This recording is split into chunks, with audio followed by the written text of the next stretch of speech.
Hey, it's Zenial Gamer, and we're here today to talk about Rune Potential.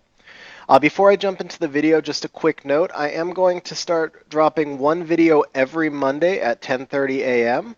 server time, and I'm going to try to drop 2 to 3 more videos throughout the week, always at 10:30 a.m. server time, but I'll always get the Monday one out.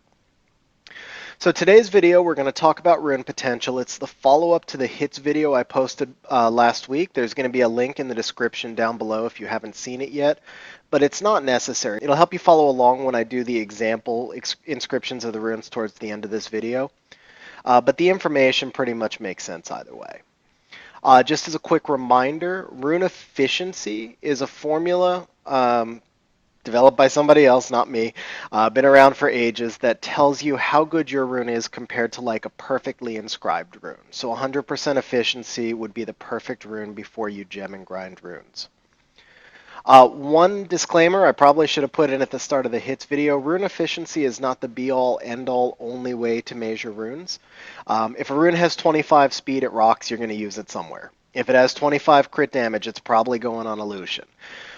But when you're building your rune sets, especially for RTA monsters or PvP monsters in general, rune efficiency is a really good way to assess how good the overall set is. So what is rune potential? Well, rune potential is basically how you can tell how good a rune will be after it's been gemmed and grinded. So as you're farming, you could run an efficiency calculator and see exactly what efficiency each rune is, and as you inscribe it, you can see how the efficiency is growing. But that doesn't really tell you what the final rune is going to look like. Once you've done your rift and you gem and grind, the rune is going to be, hopefully, is going to be much better than what it was after you just inscribed. So as you're farming, you could be running an efficiency calculator to check how good each rune is. And as you're inscribing it, you could do the same thing, and you could get an idea of the efficiency of the rune. And the eyeball test will tell you if a rune is really good or really bad. We know that. But the calculators are not able to tell you how good the rune can eventually be because they can't assume that you're going to gem a stat. So I've got an extreme example on screen right here. You'll see, imagine these are both slot 5 runes. Rune 1 has 12 crit, 16 accuracy, 16 resistance, and 12 speed. That's a max roll legend rune with no innate stat, so it's 93% efficiency. But as you can see, you have a hero rune with no innate, started off at 75% efficiency, it finishes at 107. It grows quite a bit because the stats are grindable. So how do you evaluate potential? I mean, it's pretty much all an eyeball test, and there's just a few things you have to remember and set in your mind about runes. First of all, the highest efficiency always comes from grinding percentage subs and speed. You can grind flat stats, of course, but you just don't gain as much benefit. Adding 400 HP from a max-ish hero grind is not as valuable as adding 7% HP for most monsters, because 7% of 10,000 is 700. The only useful stats that can have 4 grindable subs are going to be slot 4 crit damage crit rate and slot 5. That's because slot 1 runes can't have defense percent, slot 3 runes can't have attack percent. So think about that for a second. If you have a slot 1 rune that has, let's say, attack percent as an innate stat, that means it can only have 2 grindable subs no matter what. It's going to be HP and it's going to be speed, and the other 2 stats have to be accuracy, resistance, crit rate, crit damage, or flats. Percentage runes cannot have the same percentage as a sub. That's pretty much that's pretty much common sense, but at the same time, it does mean there's one less grindable substat that you can have. And then, of course, speed runes can't have speed as a sub. Also remember that you can't have an innate stat and a substat as the same thing, and innates cannot be grinded. So if you have a percentage-based innate stat, you're taking away one of your possible grinds down below. More importantly, if you have a speed innate stat, unless it's just like a monster offensive rune that you're putting on a PvE monster, I usually just sell it, even if it's legend, because it's a speed meta. And being capped at 6 or less speed on the rune is going to make it really hard to use it in any PvP format. A few other things to consider. The highest potential runes are going to have at least the max -1 grindable subs at inscription level 12. So what that means is if it's a slot 1, it cannot have defense, right? So it needs to have 2 of the 3 speed, attack, and HP so that you can gem the third one on. And again, that's just for the highest potential efficiency. It doesn't mean a rune is no good if you can't do that, but it's how you create the highest efficiency runes. Also, remember that using a gem can be beneficial even if the rune already has all grindable subs. Think about a slot 5. Already has HP, attack, speed, and defense. But if one of those subs was only a single hit, let's say the defense started off with just 6 and when you inscribed it, it never hit, you could regem that defense and you could get 5 more starting defense before you grinded it. Again, assuming all hero gems. Having crit rate, accuracy, and resistance stacked is much more efficient from a set perspective. Doesn't necessarily affect a single rune, especially if we're talking slots 1 and 3, again, because there's fewer grindable subs. But if you're trying to put 40 accuracy onto a monster, having 24 accuracy on one rune and 16 accuracy on another is better than having 5 runes with 8 accuracy each, because again, that 8 accuracy cannot be grinded. Even better is if you have the 24 accuracy and the 16 accuracy on your slot 1 and slot 3, because those are the runes that cannot have 4 grindables anyway. Or of course your slot 2, 4, 6, depending on which runes you're using. Now, a rune with double hits to both accuracy and resistance is not ideal. Using that example on our last page, the 16 accuracy, 16 resistance rune, yeah, we could gem accuracy or resistance, but we're going to have a lower potential than we would if it was just a single hit to either one. If it was 16 accuracy and 8 resistance, even though 8 resistance is a max roll, we could still gem that for 11 defense. But by having 16 of each, it lowers the rune's potential. One thing I didn't mention before, stacked crit damage. I didn't mention that because stacked crit damage is a different type of rune entirely. Most monsters that are looking for lots of crit damage are really not looking for efficiency. The only exception that comes to mind is maybe Diana, where you want to have a lot of crit damage and she still needs to be really efficient, but your Lucians, your Fays, all your cleave monsters, they need tons of crit damage, but they don't necessarily have to have a lot of HP or defense. One other thing to consider, a rune with no speed is not necessarily a terrible rune. It's not going to go on your RTA monsters usually, but with a legend gem and a legend grind, you can put 15 speed on any rune.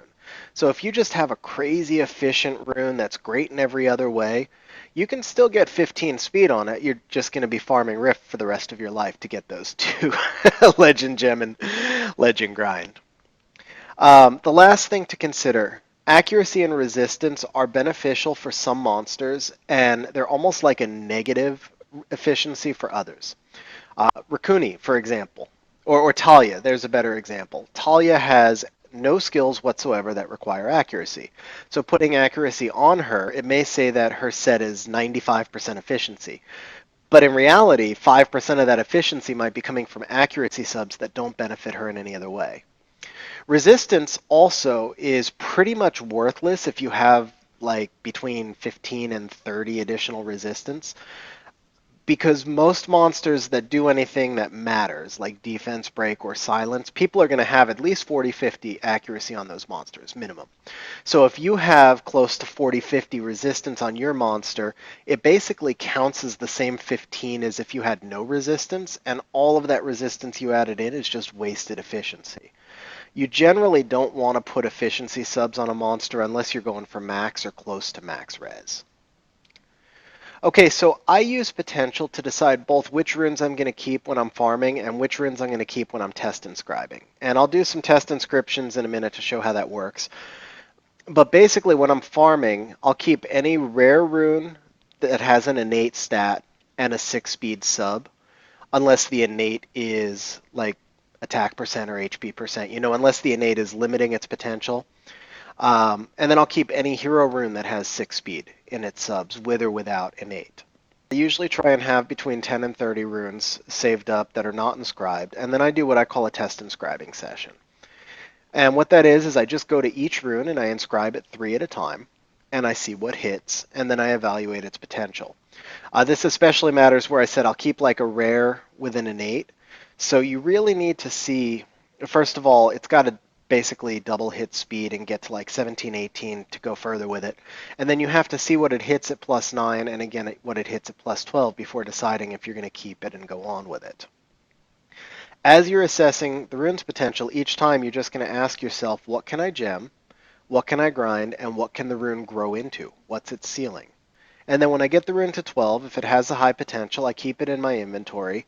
And then I actually gem and grind all the stuff in my inventory before I put it on my monsters usually. And that way when I build a monster, it's just set to go right out of the box. Now I think this leads to the next question that I hear a lot. What do I do with legend runes with low potential? It's probably the most painful thing in Summoners where you're farming for like 5 hours, you're getting crap the whole time, you finally pull a legend rune. It has so-so subs, and then you start to inscribe it, and it just hits like garbage. I'm not going to tell you what to do with those runes because we're all at different stages of the game, and what I consider garbage may be useful for somebody else, and what I consider useful is garbage for someone else also. Um, but I will tell you, a lot of people say, well, I'm going to keep this rune and re-app it later. So please use your re-apps wisely because they're really rare. We get 3 a week plus the occasional ones through events, and that's it. So you want to make sure you re-app the runes that have potential to re-app well. So a few things to consider along those lines. Runes without innate stats at all have lower odds of getting the subs that you want. The innate stat is going to mean, let's say you have an innate of a flat attack. Then when you re-app it, you can't get flat attack as a sub. So there's fewer subs that can come up, which means there's a better chance of you getting the subs that you want. Conversely, if you have HP percentage, attack percentage, speed, something grindable as an innate, then you've got worse odds of getting a fully grindable high potential rune through your re-app. So that means the best runes to re-app are going to be those that have crit rate, crit damage, or accuracy as an innate, especially max. And then to a lesser extent, resistance or flat stats will also work for your re-apps. Also keep in mind that slots 1 and 3 have, especially slots 1 and 3 with innate stats, have the best potential to be really fast on your re-app. That's because they have one fewer substat that you can roll than on any other slot. With that said, those are also the easiest runes to farm. And just because you have this great slot 1 or slot 3, ask yourself, do I need another great slot 1 or slot 3 or really fast rune? Or am I just short like a decent slot 6 to make another good rune set? So generally speaking, I only re-app slots 2, 4, and 6, and I mostly try to re-app slot 6, which is the most difficult one to get. And then the last thing you have to ask yourself is having like the best energy rune ever going to benefit you more than having like a really good violent rune? So let's say you draw like a legend, slot 6, HP percentage with the perfect innate stat, but still, do you want to re-app that rune when you could be doing like a hero violent slot 6 HP that's also got a good innate stat? Yeah, you've got a little bit more potential for more stats on the energy rune, but then where are you going to use it? Okay, so let's do some examples to demonstrate what I've been talking about. So I've been saving some runes for the past couple of days that I could use for this video. And I'm going to do some examples both of really high efficiency runes and then runes that maybe I just took a flyer on that I'm probably going to sell, but I want to see how they roll. So we'll start with one of those flyer runes, and in this case, this rune has almost no potential. It's got a long way to go. So even if I double roll to 17 speed, I then still need to get perfect at the 9th and 12th level inscription because I'm going to have to gem that accuracy away. But because it's a Swift rune and we always need speed, I will roll just about any Swift rune that has a speed sub. So if this doesn't hit 6 speed when it hits +3, I'm probably going to sell it. And it didn't, so I'm going to sell it. Now we'll look at another rune that I consider a flyer. And this is, it's a Swift 1, but it has no speed. And for me, that makes it really difficult to use. I can theoretically gem speed onto it, but it's still going to have a maximum of 15, and that's using a legend grind on a low speed Swift rune, which is something I'm not going to do. So realistically, it's got a ceiling of about 11. And so what I wanted to see is if it was going to quad roll crit rate or something. It didn't, and so for me this is a useless rune and I will sell it. Okay, so here we have another example of a fatal rune. This time you can see the substats are not actually very good. We have 151 HP flat and 6 accuracy, which is the type of rune when you see it you normally think trash. But we have 5 crit rate as an innate. Because it's a slot 1, remember we can only have 3 grindable subs, which would be speed, attack, and HP. So as I look at this rune, what I see is that I could gem away the flat HP for either HP percent or attack percent as long as my plus 12 hits the other of those two.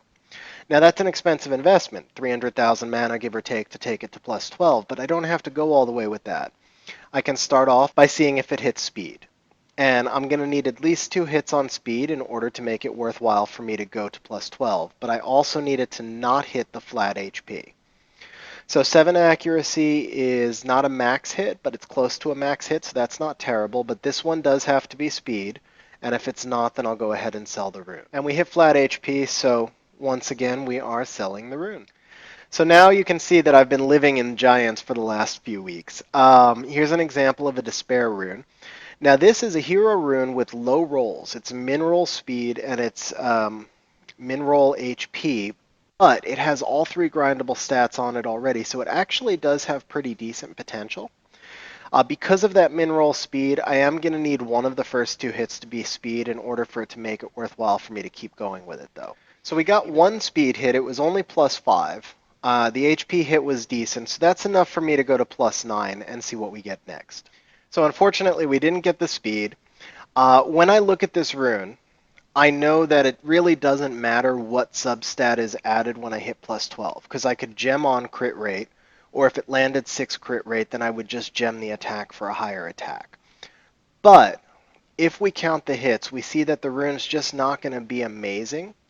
And when I say count the hits, if you've seen my previous video, what I'm going to do is take the attack and the HP and add them up, which is 27, which is 3.5 hits. I'm going to take the speed plus my theoretical 6 crit rate, which is 15, which is 2.5 hits. So that's 6 hits, and then I can grind it 3 times, which will add about 2.5 more hits. So the rune will come in somewhere in the low 90% efficiency range. If I use legend grinds a little bit higher, but basically for a slot 1 rune in the low 90% range and for it to be really slow, it's never going to be useful for me personally, and so I would sell it. So one last example, we've got this blade rune, resistance sub, which means it can be reapped, but because it's an attack rune, we're going to be looking for heavy speed. And again, to me, blade is not worth wasting my reapps on. But the subs on it are not bad. We've got defense, HP, and crit damage, so all we're missing is crit rate.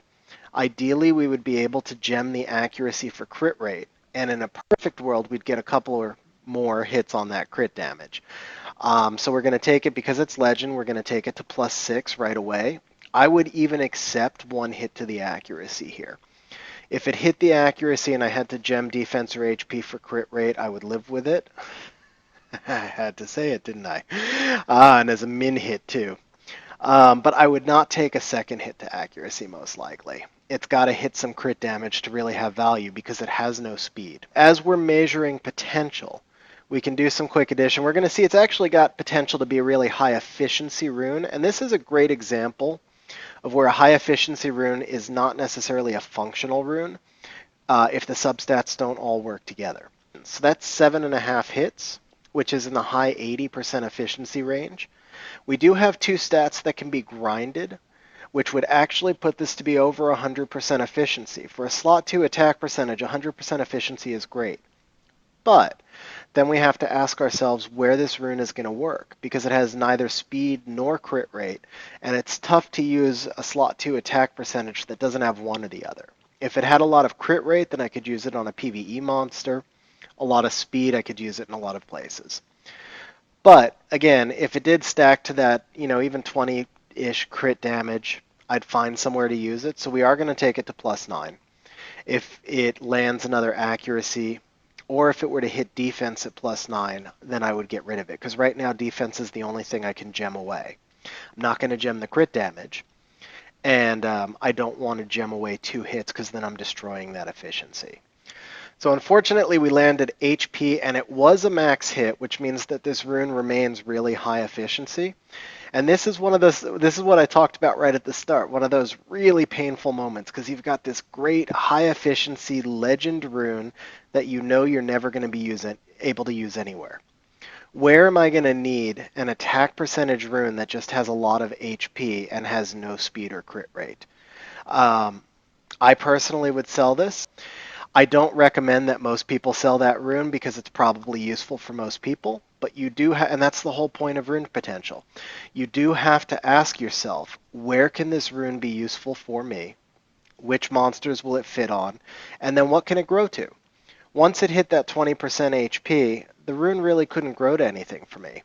Even if I got crit damage on that last roll, even if I got max crit damage on that last roll, I'd still have to gem away the defense, and I'd be looking at this weird rune that had like accuracy and HP as its primary subs. So I hope you all found this video helpful, and just remember, rune potential is not the only measurement of a rune. Rune efficiency is not the only measurement of a rune. It's just one way to tell you how good a rune can be, and then as you saw in that last one, you also have to ask yourself, where can the rune be useful for me? Hey guys, if you enjoyed the video, please pop that subscribe button on the left.